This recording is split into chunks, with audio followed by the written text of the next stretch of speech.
Announced policy of January 3rd, 2013. The gentlewoman from New York, Ms. Ming, is recognized for 60 minutes as the designee of the minority leader. Mr. Speaker, I ask unanimous consent that all members have 5 legislative days to revise and extend their remarks and include extraneous material on the subject of my special order. Without objection. Mr. Speaker, as we gather this evening to discuss anti-Semitism, it is a plague that has ravaged the world for thousands of years, yet in the last few weeks it has reared its ugly head globally in a way we have not seen in a long time. It is truly shocking. From Berlin to New York, we're hearing chants of "Gas the Jews." And this is not hyperbole. We are actually hearing chants of "Gas the Jews" around the world.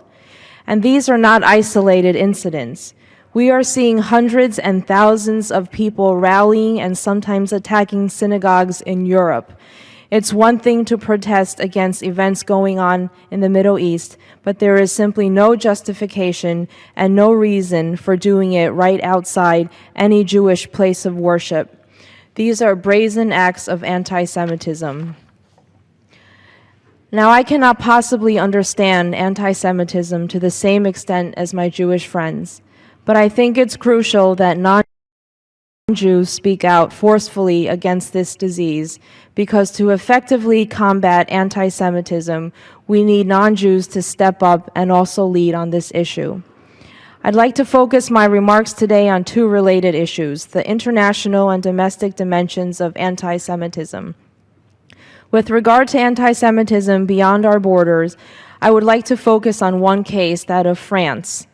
I'm focusing on France because I think it is really the front line right now in the war against global anti-Semitism, and I think it's an instructive case for how policy leaders here can face this issue. In France right now, there is a war. On the one hand, we see some of the most widespread and atrocious acts of anti-Semitism, but on the other hand, we see a government, most particularly the Prime Minister Valls, acting forcefully against anti-Semitism. The words and actions of the French government, most particularly Mr. Valls' recent assertions that anti-Zionism is anti-Semitism, are unprecedented and should be acknowledged as such. So what we have here are 2 sides: virulent anti-Semites on one side, and on the other, a democratically elected government that appears resolved to take them on. Rather than throw our hands in the air and say that France is a horribly anti-Semitic place and that all the Jews should leave, we ought to get in this fight. Anti-Semitism is a complicated issue, not a black and white issue. Yes, France has a deep history of anti-Semitism, but it is also a country that has had a Jewish president and one that nearly elected another a couple years ago.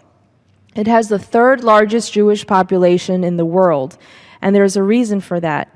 It is also a country that historically has proven itself capable of changing. We need to recognize this history and work with France's leadership and civil society to fight this battle and remain hopeful. What happens here will, I believe, affect the future of the Jewish people.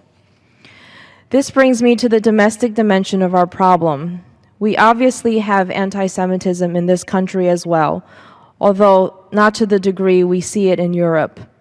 It is essential that Jews and non-Jews speak about this problem to their own communities, and we have to continue to encourage that here in Congress. In New York, Mr. Jeffries and I are leading a program whereby Jewish, Asian, and African American college students are gathering to discuss foreign policies and the perspectives of their respective communities in relation to key foreign policy issues. We must speak regularly about Israel, BDS, and other issues of importance to our Jewish friends and neighbors, not just when there is a major international incident. The reason I say this because it's also far easier to hate someone you don't know than to hate someone that you do know. Mr. Speaker, as we head into the August recess, I urge my colleagues of all stripes to discuss the dangers of anti-Semitism with their communities and to build bridges between communities so that we may reduce hatred and bigotry. I also urge my colleagues as statesmen and women to engage the international community in a positive way on this issue and believe in and fight for a Europe and world of lesser anti-Semitism. With that, I'd like to yield to gentle lady from Florida, Miss Debbie Wasserman Schultz.